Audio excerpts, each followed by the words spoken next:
আমার প্রিয় ছাত্রছাত্রীরা, আজ আমি নিয়ে এসেছি ত্রিকোণমিতিক সাজেশান। ত্রিকোণমিতিক দেখে সবাই খুব ভয় পায়, ত্রিকোণমিতি তো বা বাংলায় বলে ত্রিকোণমিতি দেখে সবাই ভয় পায়। তো ত্রিকোণমিতিতে কীভাবে ভালো নাম্বার পাওয়া যায় তার জন্য আমি সাজেশান নিয়ে এসেছি। দেখো, কোষে থেকে 20, 1, 4, 5 ইম্পর্টেন্ট। তারপর মেন যে অঙ্ক সেখানে 4, 5, 6, 7, 8 খুব ইম্পর্টেন্ট, সবই ইম্পর্টেন্ট, কিন্তু এগুলো ভেরি ভেরি ইম্পর্টেন্ট।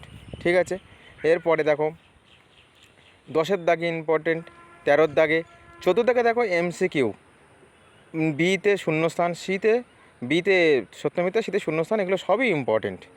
15-র দাগেও দেখো সব ইম্পর্টেন্ট, এখানে কিছু বাছা কোনো ব্যাপার নেই, তোমরা সব কিছু করে যাও। ঠিক আছে, ভালো নাম্বার পেতে গেলে সব কিছুই করতে হয়।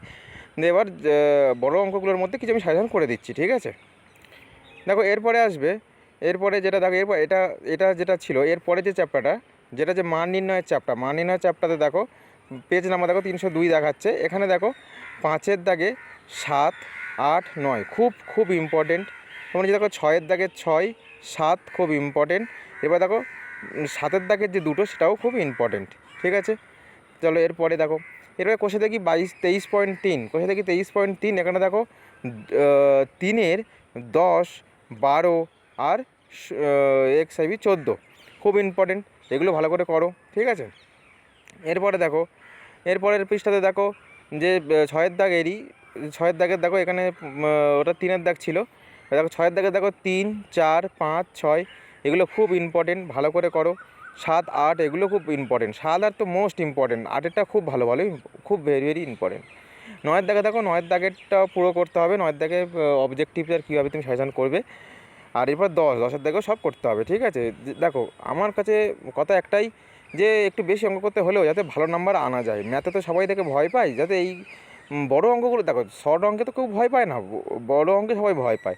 শর্ট অঙ্কগুলো ভালো করে সব করে যাও, যাতে এখান থেকে যে 36 নাম্বার যেটা যাতে তার মানে পুরো ফুলফিল চলে আসে। হ্যাঁ, এরপরে আসবে বড় অঙ্ক, যেটা আমি সাজেশন তো করেই দিচ্ছি। ঠিক আছে, এরপরে আসবে দেখো কোষে দেখি 24, পুরক্ষণের যে চ্যাপ্টারটা দেখো, এখানে 4, 5, 6, 7, 8, 9 মনে রাখবে, পুরক্ষণ থেকে একটা অঙ্ক অবশ্যই দেবে। তো তার মধ্যে থেকে দেখো 4, 5, 6, 7 মানে 3টে দিনে 6টা অঙ্ক হলে তুমি একটা কমও অবশ্যই পেয়ে যাবে। ঠিক আছে, এখানে কিছু করতে হবে না। এবার দেখো 12-র দাগে আর 13-র দাগে শর্ট কোশ্চেন, এগুলো তো করতেই হবে, এগুলো করে নেবে।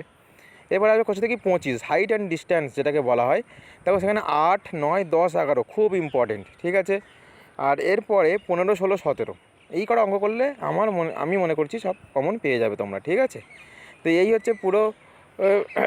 এরপরে তোমার 24-এর দাগে 25-এর দাগে এগুলো করতেই হবে, এগুলো MCQ আছে, VSA এসে এগুলো তো করতেই হবে। ঠিক আছে, তো এই হলো ত্রিকোণমিতিক সাজেশান। তোমরা ভালো করে পড়ো, ভালো করে নাম্বার পাও, এটাই আমি চাই। তাই আমি পুরো ত্রিকোণমিতিক সাজেশান দিয়ে দিলাম। হ্যাঁ, আর একবার আমি রাশিবিজ্ঞানের সাজেশানটা দিয়ে দেবো এর পরের ভিডিওতে। ঠিক আছে, ততক্ষণ তোমরা এগুলো প্র্যাকটিস করো। হ্যাঁ, আর আমার চ্যানেলটা একটু ভালো করে সব লাইক করো, কমেন্ট করো আর শেয়ার করে দাও। হ্যাঁ, এবং সাবস্ক্রাইবও করো, যাতে সবাইকে দেখার সুযোগ করে দাও, যাতে এগুলো তারা ভালো করে গিয়ে যাতে মাধ্যমিকে ভালো নাম্বার আনতে পারে। ঠিক আছে, ম্যাথটা হচ্ছে ভয়ের সাবজেক্ট, সবার 80% ছেলেমেয়ের কাছে ম্যাথটা খুব ভয়ের, তাই আমি ম্যাথের সাজেশানগুলো দিয়ে দিচ্ছি। ঠিক আছে, চলো আবার দেখা হবে পরের ভিডিওতে। ধন্যবাদ।